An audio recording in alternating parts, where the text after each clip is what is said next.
It's always been a challenge. I remember when my wife and I bought our first home in the 1980s, we had to scrape together a down payment, and the story's not that different. The down payment's much larger now, to be sure. But I think for young families or individuals who are trying to get into the housing market, it's always been a challenge. Today, it's particularly acute. Despite efforts that we've put in to reduce speculation, the speculation and vacancy tax, although those who have multiple homes don't like it. Not everyone has multiple homes. Those who don't, go good. Let's not have speculators using our housing market as a commodity market. Houses are supposed to be for people to live in and to raise families and put down roots. And so we've taken steps to try and reduce speculation, and I think that's been effective.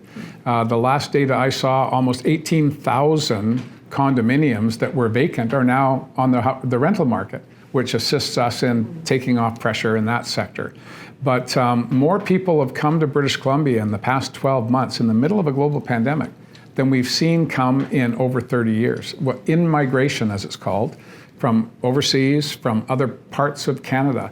People are coming here because they want to be here. And you and I would agree, this is a very desirable place to be.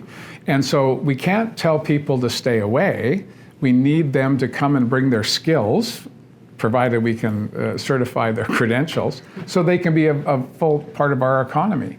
And so we want more people to come. We need more people to come, but everyone who comes needs a place to live. And that goes back to when I was speaking to the settlement agencies last week, their first, second, and third concern was housing.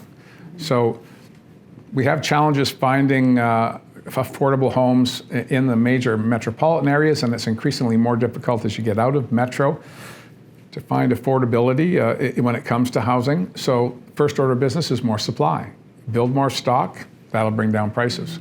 We talked about how red hot the market is right now. If a house comes on the market, multiple offers are in, sometimes sight unseen, and that's driving up prices. If you're a seller, that's fantastic news. But if you're a buyer, that's devastating news. And as you know, understanding the sector as you do, if you're in the market, you'll love it to go up. When you're not in the market, you need it to come down. And that's the challenge that government faces. There are many people who say, don't wreck my equity. My home is my retirement plan. And so they don't want to see a suppression of value on their property, but they want to make sure their children can afford to live in the same community that they are. So they want us to find that balance between suppressing prices and then allowing the market to find its place. And the cost and the value will go up based on how many houses are on the market. Extremely difficult to do. So what we've focused on instead of dealing with the home buying market is providing more not-for-profit social housing, addressing the homelessness crisis. You'll remember we had encampments in our major cities, people living in parks just down the street from where we are right now, hundreds and hundreds of people. We've found housing for all of them. There's still pockets of homelessness or people living rough on the streets. Many of them prefer that. They don't like for whatever reasons with respect to their mental health, they're uncomfortable in congregate settings, they're uncomfortable indoors, they prefer to be outdoors. This is a small group, but nonetheless, they are part and parcel of the challenges that government faces when we're building housing. So we've got the hard to house, we've got those who are seeking rental accommodation, we've got seniors housing, and then we've got the open market. And it's my view that messing with the open market is always a challenge for governments because you've got to find that balance. You don't want to take away equity. You don't want to let the prices just run recklessly into the future. That's why we brought in the spec tax. It suppressed prices for a period, but now they're growing at a rate even greater than when we first came in.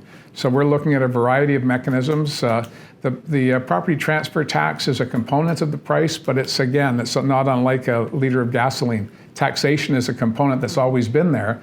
That's not what is driving the massive increases. Scarcity is.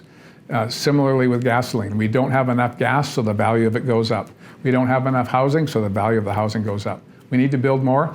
We're working with municipalities to try and get approvals done faster so that the development community can do what they do best, which is build homes, whether they be in multi-family buildings or single occupancy.